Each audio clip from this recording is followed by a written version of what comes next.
Jeffrey Epstein. Shut up! I know he's your friend, but I don't... That was a warning shot fired into a room full of people who knew something. Nobody laughed because they understood exactly what he was saying. But what Ricky didn't say at that podium, and what he couldn't say, was that Epstein didn't work alone.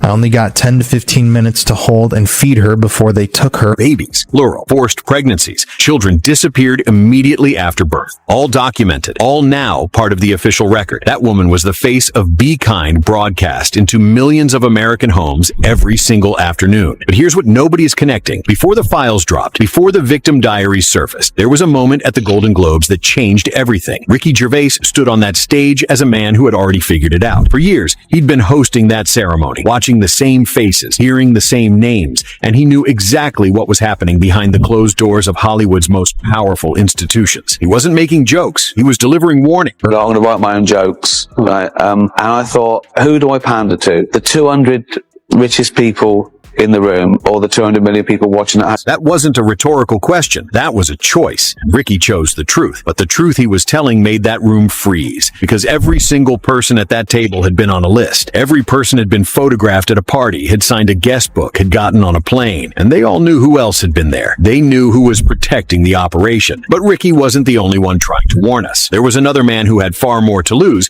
and he decided to lose it anyway. Jim Caviezel is not a conspiracy theorist screaming into the void. He's the actor Mel Gibson personally cast to play Jesus Christ. The Passion of the Christ grossed $612 million.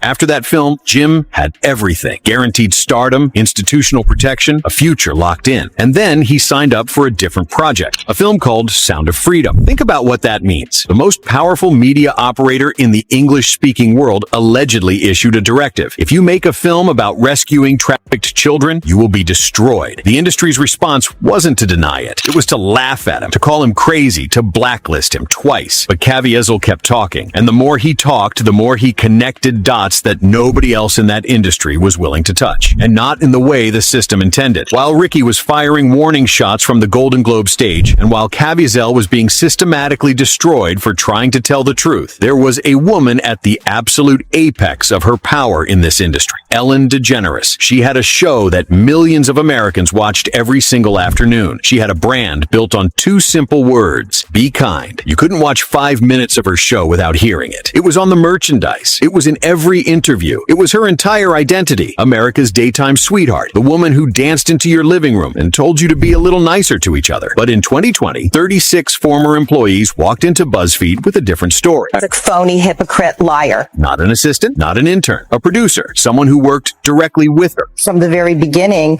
don't talk to Ellen, don't do this. You can't, go into her office. It was very nerve-wracking, very stressful. We all walked on eggshells all the time. Warner Media launched a full investigation. 3 executive producers were fired. The allegations included inappropriate touching, racial discrimination, and a culture of fear. And Ellen sat down on her own show to address it. Truth is, I am that person that you see on TV. I am also a lot of other things.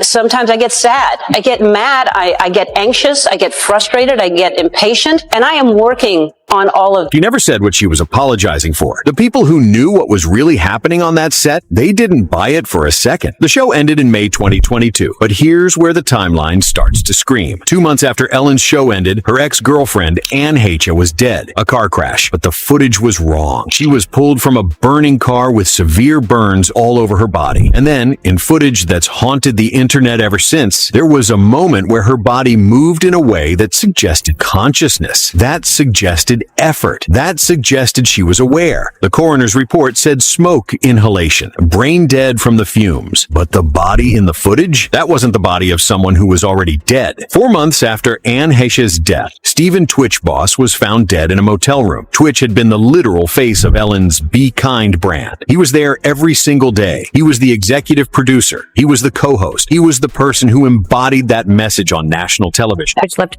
a side note. Details have not been made public, but TMZ reports the note alluded to challenges Twitch had faced in the past. What challenges? He was on the biggest daytime show in America. He worked for a woman who told the nation to be kind. He had everything. There was a lot of things I discovered in our closet that I did not know. 2 people connected to Ellen, gone in 4 months. Both deaths officially closed. Both families left with unanswered questions. And then everything changed. In February 2026, the Department of Justice unsealed over $3 million million pages of documents connected to Jeffrey Epstein and Ghislaine Maxwell. That's when Ellen's name appeared, not as someone investigating Epstein, not as a whistleblower, as someone allegedly involved in what the victim diaries describe as industrial scale. But before we get to what was in those diaries, you need to understand Ellen's documented circle. She was close with 3 men, 3 separate men, all eventually convicted of serious crimes, all involving exploitation. Time. Diddy, come on out. They had a documented friendship. They appeared on each other's shows. They were photographed together at events. In September 2024, Diddy was arrested on federal charges. In July 2025, he was convicted on 2 counts of transportation for prostitution. In October 2025, he was sentenced to 4 years and 2 months in prison. Ellen and Weinstein were photographed together at industry events. He appeared on her show. She publicly supported his projects. Convicted predator. Ellen's name appears in the Epstein documents hundreds of times. Not in the redacted portions, in the actual documents, in flight logs, in communications, in third-party interviews, flight logs that allegedly show she was on Epstein's private jet, the Lolita Express, the plane that ferried victims. But here's where the story crosses from suspicious to catastrophic. When the Epstein files started circulating, victim diaries began appearing online. These weren't speculation. These weren't rumors. These were journals written by survivors, journals that had been recovered and decoded by the Department of Justice, journals that are now part of the official record. And what those diaries describe is something the internet was not prepared to read. One victim, a girl who was 15 or 16 when the abuse began, documented everything, encoded entries that the DOJ has now decoded. So very beautiful. She was perfect. I can't bring myself to write what happened.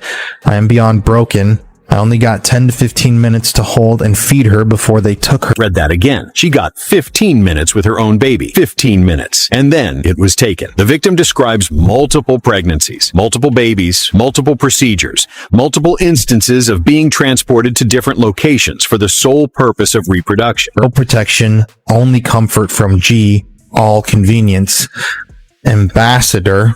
And a picture of what looks like a young child. That decoded entry means she was being used as a reproductive vessel. That G refers to one of the perpetrators. That the entire operation was centered on forced pregnancy and the extraction of newborns. The victim's diaries list the people involved. AOL executives, political figures, Leon Black, a close associate of Epstein. The diaries contain references to Mar-a-Lago, to specific locations, to specific dates, to specific procedures. But here's the part that nobody is connecting. The victim's diaries also contain references to a woman who was controlling the operation, a woman who was making decisions about her body, a woman who was making decisions about her pregnancies, a woman who had power over the entire system. A woman's name appears nowhere in the decoded portions we've seen, but the dates match, the timeline matches. The operations she describes happened in the exact locations and timeframes where we have documented evidence of Ellen DeGeneres' social and professional connections. Ellen DeGeneres was close with Diddy, documented friendship. Ellen DeGeneres was close with Harvey Weinstein, photographed together. Ellen DeGeneres was close with Leon Black, who appears in the victim diaries as a perpetrator. Ellen DeGeneres had 3 convicted men in her inner circle, and then her show ended, right at the moment when the legal heat was about to become unbearable. Exactly at that moment. 2 months later, one of her closest personal friends was dead. 4 months later, another one was dead. 6 months later, the files dropped, and Ellen was in the Cotswolds. They put their Montecito mansion on the market. They told friends they were never coming back. And at the exact same time, Ghislaine Maxwell was being transferred to a minimum security prison and granted special privileges. Ghislaine Maxwell has been getting special treatment inside of a minimum security prison in Texas, where she's currently serving 20 years for child trafficking. Sources who are familiar with Maxwell's life inside prison tell us that she has unlimited access to toilet paper, for example. The typical inmate gets just 2 rolls per week. At one point, she was getting her meals and mail delivered to her cell. She's also been allowed to use the chaplain's office inside the chapel for guests visiting outside of visitation hours. And when other inmates tried to talk about Maxwell, when they tried to report what they were seeing, Maxwell wasn't just given special treatment. She was being protected, shielded, isolated from the other inmates specifically so she couldn't talk. Which means someone was negotiating with her. Someone was making a deal. Someone was ensuring her silence in exchange for something else. Jim Caviezel had been warning us for years. He'd been blacklisted for trying to expose networks. He'd lost his career. He'd been mocked, ridiculed, called crazy by the entire industry. And all that time, he was right about the system. But when the files dropped, and when he realized what Ellen's connection was, something happened that had never happened to him before. He broke down. down because he understood in that moment what Ricky had been trying to tell that room at the Golden Globes. He understood that the system doesn't just protect the powerful. It protects the powerful in direct proportion to their visibility. The more visible you are, the more protected you become. The bigger your platform, the safer you are. Because the bigger the fall, the harder the system has to work to keep you standing. But another person, a woman with a massive platform, a woman who told the entire world to be kind to each other, can be involved in the exact same operation and get protected by the same system. Ellen's show ended. Ellen fled the country, but she hasn't been arrested. She hasn't been named publicly by law enforcement. She hasn't been charged. Not yet. And this is where it gets important to understand what's actually happening right now. The Epstein files are still being unsealed. Only 20 to 30% are public. 70 to 80% are still sealed. The people whose names are in the sealed portion know it. The people who flew on the planes know it. The people who went to the parties know it. The people who sat in the rooms with phones in pouches and agreements on tables. They know it. Right now, in real time, they are selling houses. They are switching countries. They are going quiet. They are hiring new lawyers. They are waiting. Yeah, she's got dogs and hoods. If an intern's late, they have a hood on. I don't support that.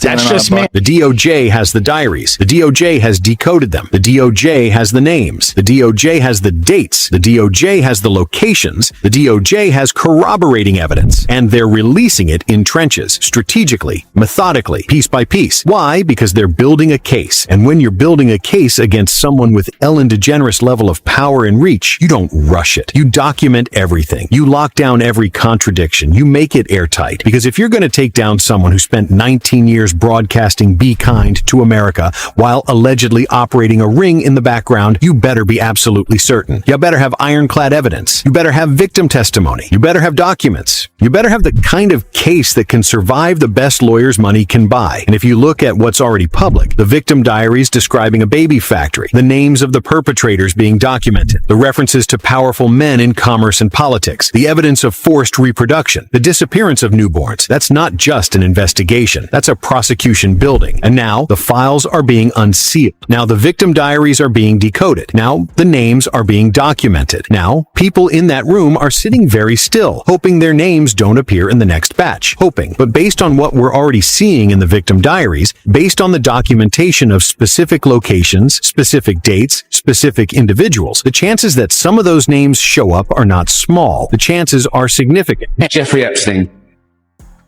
Shut up! I know he's your friend, but I don't... He was right. He is still right. And the proof is sitting in a Department of Justice database, slowly being unsealed piece by piece for the world to see. The question now isn't whether more names will come out. The question now is whose name leads it. Because when you have a system designed to protect the powerful through silence, when you have a platform that allows you to broadcast Be Kind while the exact opposite is happening behind closed doors, when you have the resources to make people disappear and the connections to make stories go away. You don't disappear overnight unless something catastrophic is about to break. Something is breaking. The files are still being unsealed. The victim diaries are still being decoded. The Department of Justice is still releasing information. And with each new file, each new document, each new piece of corroborating evidence, the pressure on the people involved increases. Ellen is in England. 3 of her on-camera friends are convicted criminals. 2 of the people closest to her died within 4 months of her show ending. Her name is in the files. Ricky told you. Caviezel told you. The victim diaries tell you. The question now is not whether the next chapter is coming. The question is whose name leads it. And based on what's already public, based on the timeline, based on the documentation in the files, based on the victim testimonies that are now part of the official record, that name might be closer than anyone expects.